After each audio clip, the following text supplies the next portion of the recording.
UP के अंबेडकर नगर में एक रेप पीड़िता ने खुदकुशी कर ली। उसने आरोप लगाया कि पुलिस इतने दिनों बाद भी आरोपियों तक नहीं पहुंच पाई और न ही उसकी शिकायत को गंभीरता से लिया गया। एक सुसाइड नोट छोड़ उसने दुनिया को अलविदा कह दिया। तो परिवार वाले आरोप लगा रहे हैं कि अपहरण कर लखनऊ में उस बच्ची के साथ गैंगरेप किया गया और साथ ही पुलिस पर भी लापरवाही बरतने का आरोप लगाया है। पुलिस ने शव को कब्जे में लेकर पोस्टमार्टम के लिए भेज दिया है।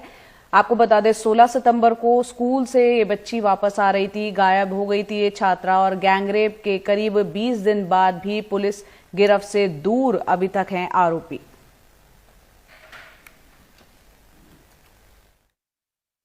एक तहरीर प्राप्त हुई थी पीड़िता के पिता के द्वारा जिसपे ये मुकदमा कायम किया गया था। 2 दिन बाद स्वयं पीड़िता के आ जाने पर उसका मेडिकल एग्जामिनेशन कराया गया तथा 164 का बयान कराया गया, जिसके अंतर्गत 2 अज्ञात व्यक्तियों द्वारा बलात्कार करने की पुष्टि बयानों के आधार पर हुई, जिसपे कि संगत धाराओं में 376D और पॉक्सो एक्ट में मुकदमा कायम किया गया। इसके अंदर में टीम भी गठित कर दी गई थी और इसकी वैधानिक कार्रवाई प्रचलित है। उस लड़की द्वारा आत्महत्या करने की तथ्य प्रकाश में आया, जिसपे कि सीनियर ऑफिसर्स हम लोग मौके पे सब है। और इस वक्त हमारे सहयोगी सौरभ शुक्ला ज्यादा अपडेट के साथ हमारे साथ जुड़ रहे हैं। सौरभ, सबसे पहले तो आरोपियों के बारे में क्या कोई जानकारी, कितने थे और कब तक गिरफ्त में आएंगे, और दूसरा पुलिस पर किस तरह की लापरवाही का आरोप पीड़ित परिवार और साथ ही नाबालिग वो बच्ची का कहना था कि परेशान थी जिसके बाद ये आत्महत्या की गई है?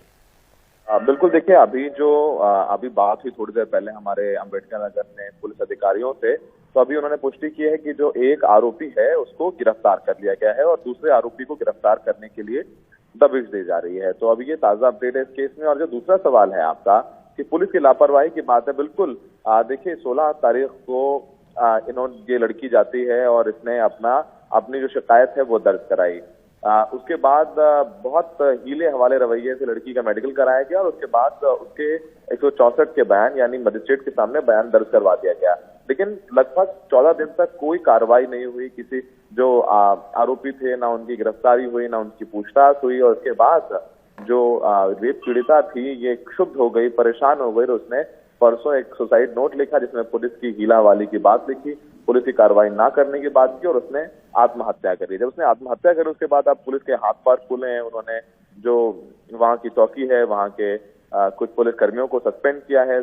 डीएम की अध्यक्षता में एक डीएम ने आदेश दिया है और एक एसआईटी बना दी गई है इस पूरे मामले की जांच के लिए। और जो फिलहाल जो जानकारी मिली है कि उसके मुताबिक जो एक मुख्य आरोपी है उसकी गिरफ्तारी पुलिस ने कर ली है और जो दूसरा आरोपी है उसकी गिरफ्तारी के लिए दबिश दी जा रही है। सौरभ, लेकिन सवाल यही उठता है कि अगर पुलिस अभी एक आरोपी तक पहुंच सकती है तो वो बलात्कार के बाद भी पहुंच सकती थी। मतलब ये है कि बच्ची के अपनी जान देने का इंतजार कर रही थी क्या राज्य की पुलिस? बिल्कुल बिल्कुल, देखिए बच्ची की जो सबसे ज्यादा जो तकलीफ थी वो यही थी कि उसको न्याय नहीं मिल रहा है। अगर पुलिस 16 या 17, 18 तारीख को ही गिरफ्तार कर लेती तो आज शायद वो जो नाबालिग लड़की है या रेप पीड़िता है ये हम सबके बीच में होती है और उसका आगे का जीवन रहता।